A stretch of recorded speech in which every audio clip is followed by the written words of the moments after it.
नमस्कार। आज हम राष्ट्रीय शिक्षा नीति 2020 अध्याय 3 विषय ड्रॉप आउट बच्चों की संख्या कम करना और सभी स्तरों पर शिक्षा की सार्वभौमिक पहुंच सुनिश्चित करना पर चर्चा करने जा रहे हैं। तो ये जो समग्र शिक्षा अभियान जो कि सन 2000-2001 में अटल बिहारी वाजपेयी जी की सरकार में लाई गई थी और शिक्षा का अधिकार अर्थात राइट टू एजुकेशन 2009, इन दो अधिनियमों अभियानों के पहल के माध्यम से भारत ने प्रारंभिक शिक्षा व्यवस्था में प्रारंभिक शिक्षा में एक उल्लेखनीय प्रगति की है। परंतु यदि हम इनके बाद के आंकड़े देखें तो स्थिति चिंतनीय है, गंभीर है, क्योंकि कक्षा 6 से 8 तक का GER अर्थात क्रॉस एनरोलमेंट रेशियो 90.9%,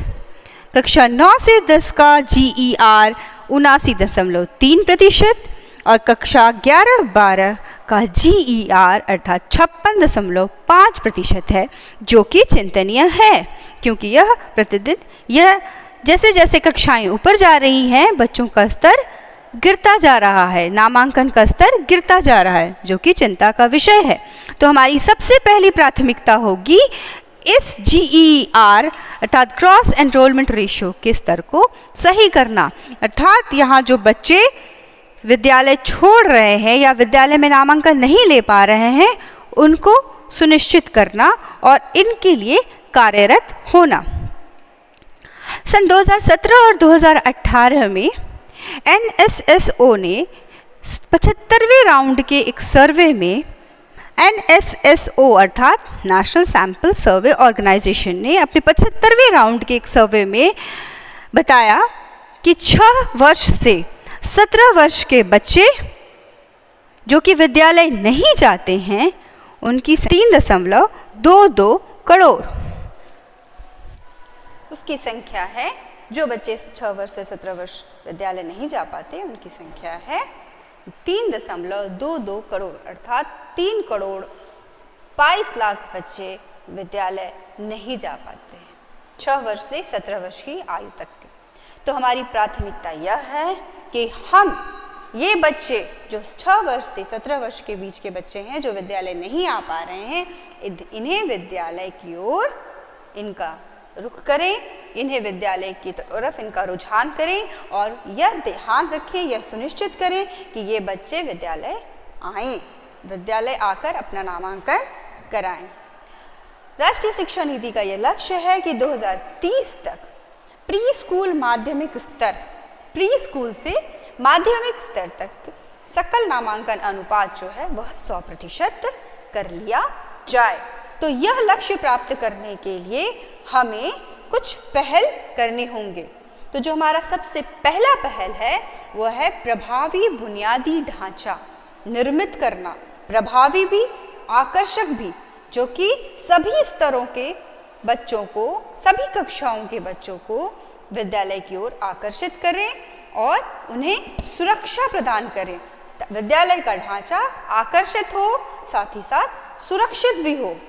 ताकि बच्चे आ सकें और एक सुरक्षा के माहौल में, सुरक्षित माहौल में, सुरक्षित वातावरण में अध्ययन कर सकें। विद्यालय में प्रशिक्षित शिक्षकों का नियमितीकरण हो, प्रशिक्षित शिक्षकों की भर्ती की जाए, सरकारी स्कूलों की विश्वसनीयता पुनः वापस लाई जाए। सरकारी स्कूलों की विश्वसनीयता वापस लाने के लिए जो पूर्व निर्मित विद्यालय हैं उन्हें हमें पुनः उनका उन्नयन करना होगा, उनका सुदृढ़ीकरण करना होगा, उनको विस्तृत करना होगा, उनको गुणवत्तापूर्ण बनाना होगा और जिस जिस स्थानों पर विद्यालय उपलब्ध नहीं है, ऐसे स्थान जहां विद्यालय निर्मित नहीं है, वहां नए गुणवत्तापूर्ण विद्यालयों का निर्माण करना होगा। साथ ही साथ बच्चों की सहभागिता पर भी ध्यान देना होगा कि बच्चे शिक्षक के साथ एक सरल और सहज माहौल में, वातावरण में अपना अध्ययन अध्यापन का कार्य कर रहे हैं। बच्चे विद्यालय में सहज महसूस कर रहे हैं, बच्चे विद्यालय के साथ अब सहभागी बनते जा रहे हैं और साथ ही साथ इनका ट्रैकिंग भी करना होगा। यह देखना होगा कि वो बच्चे कितना सीख रहे हैं, वह सीख भी रहे हैं कि नहीं, और अगर वह सीख रहे हैं तो नियमित रूप से वह विद्यालय आ रहे हैं कि नहीं। साथ ही साथ यह भी देखना होगा हमें कि उन्हें बुनियादी सुविधाएं उपलब्ध हों। उनके अध्ययन अध्यापन के कार्य के लिए जो भी बुनियादी सुविधाएं उनके लिए आवश्यक हो, विद्यालय में वह उपलब्ध हों। जब एक बार विद्यालय का अवसंरचनात्मक ढांचा तैयार हो जाए, बच्चों की भागीदारी सुनिश्चित हो जाए, तत्पश्चात यह हमारा महत्वपूर्ण काम होगा कि शिक्षा की गुणवत्ता को बनाए रखना तथा बच्चों को विद्यालय से जोड़े रखना। इसके माध्यम से ही हम और नए विद्यार्थियों, नए बच्चों का नामांकन सुनिश्चित कर सकते हैं। जब हम अपनी शिक्षा की गुणवत्ता को बनाए रखें और बच्चों को विद्यालय से जोड़े रखें तथा उनके द्वारा प्राप्त की जा रही शिक्षा व्यवस्था पे नज़र रखें कि वह भली भांति शिक्षा ले रहे हैं कि नहीं, वो अध्ययन कर रहे हैं कि नहीं, वो अध्ययन कर रहे हैं तो वो क्या अध्ययन कर रहे हैं, क्या वो समझ रहे हैं। तो इन सब चीज़ों का भी हमें ध्यान रखना होगा। वो युवा वर्ग जो संस्थानों में जाकर नियमित रूप से पढ़ाई नहीं कर पा रहे हैं, वैसे युवा वर्ग NIOS अर्थात national institute of open schooling ODL open and distance learning के माध्यम से अपनी पढ़ाई जारी रख सकते हैं। तो इसके लिए हमें NIOS ODL जैसे संस्थानों को और भी सुनिश्चित और सुदृढ़ विस्तृत करना पड़ेगा ताकि बच्चे यहाँ सहज रूप से इन संस्थानों के माध्यम से अपनी पढ़ाई जारी रख सकें। NIOS जैसी संस्थाएं इन कार्यक्रमों के अलावा और भी अनेक कार्यक्रमों को संचालित करेंगी, जिसमें A स्तर की शिक्षा कक्षा 3 के लिए होगी, B स्तर की शिक्षा कक्षा 5 के लिए होगी, C स्तर की शिक्षा कक्षा 8 के लिए होगी और माध्यमिक शिक्षा कक्षा 10 से 12 तक के बच्चों के लिए होगी।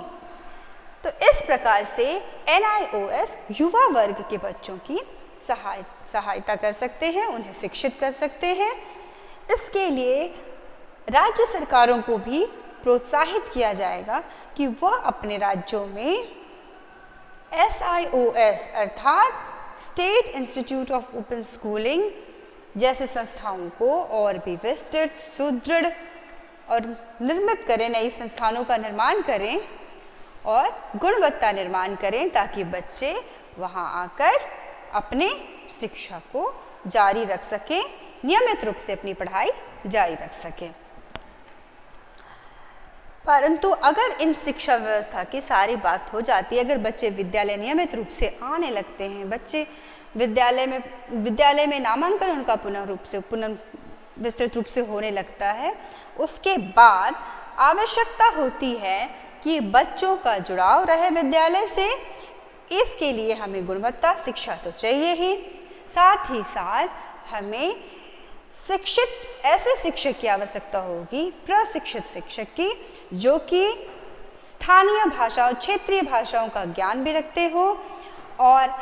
प्रशिक्षित कार्मिकों की भी भर्ती की जाए विद्यालय में, जो कि विद्यालय और अभिभावक के संबंध को और प्रगाढ़ करें, मजबूत करें, ताकि अभिभावक भी विद्यार्थियों को, अपने बच्चों को विद्यालय में भेजने से पूर्व निश्चिंत रहें कि उनका बच्चा एक ऐसे संस्थान में जा रहा है जहां से वह कुछ सीख रहा है, जहां वह कुछ अच्छी बातें सीख रहा है। इस क्रम में हमें शिक्षक की आवश्यकता होगी और वैसे शिक्षक, प्रशिक्षित उत्कृष्ट शिक्षकों को वैसे स्थानों पर उन्हें भेजा जाए जहां पर कि विद्यालय नहीं के बराबर हैं या बहुत कम हैं, या जहाँ पे GER या पे शिक्षा का स्तर बहुत नीचे है, ताकि शिक्षक के माध्यम से वहाँ पुनः शिक्षा के स्तर को ऊंचा किया जा सके। बच्चों का विद्यालय से जुड़े रहना तभी संभव है जब हम इस वंचित वर्ग अर्थात बालिकाएं, बच्चियां जो विद्यालय आने में असमर्थ हो जाती हैं उनकी सहायता करें। प्रवासी मजदूरों के बच्चे, इनकी ओर हमारा ध्यान होना चाहिए तथा सामाजिक और आर्थिक रूप से कमज़ोर बच्चे जो विद्यालय आने में असमर्थ हो जाते हैं उनकी सहायता कर हम उन्हें विद्यालय से जोड़े रख सकते हैं। उनके अभिभावकों को समझाकर, उनके अभिभावकों को विद्यालय की महत्ता बताकर, उनके अभिभावकों को शिक्षा की महत्ता बताकर और एक शिक्षित बच्चे की महत्ता बताकर विद्यालय के प्रति उन्हें सहज बनाकर,